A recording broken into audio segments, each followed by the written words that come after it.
అసలు స్కూళ్ల పేరుతో నకిలీ స్కూల్ ఏర్పాటు. హైదరాబాద్లోని పేరుగాంచిన ప్రముఖ సెయింట్ ఆన్స్ స్కూల్ పేరుతో ఈసీఐఎల్ చౌరస్తాకు కూతవీటు దూరంలో కుషాయిగూడ పారిశ్రామిక వాడలో మేడ్చల్ మల్కాజిగిరి జిల్లా కోర్టు భవనం వెనకాల ఓ స్కూల్ వెలిసింది. దీంతో తల్లిదండ్రులు తమ పిల్లలను ఇక్కడ చేర్చేందుకు క్యూ కడుతున్నారు. అక్కడ సిబ్బంది నగరంలోని తార్నాక, బొల్లారం, సికింద్రాబాద్, కూకట్పల్లి తదితర ప్రాంతాల్లో తమ బ్రాంచీలు ఉన్నాయని చెబుతున్నారు.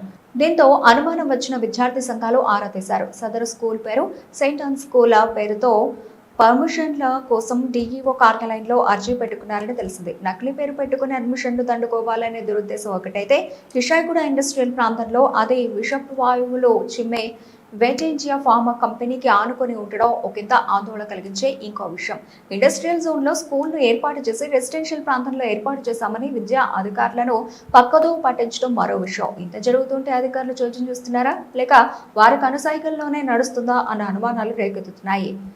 ఇప్పటికైనా ఉన్నతాధికారులు స్పందించి ఇలాంటి వారిపై కఠిన చర్యలు తీసుకోవాలని విద్యార్థి సంఘాలు డిమాండ్ చేస్తున్నాయి.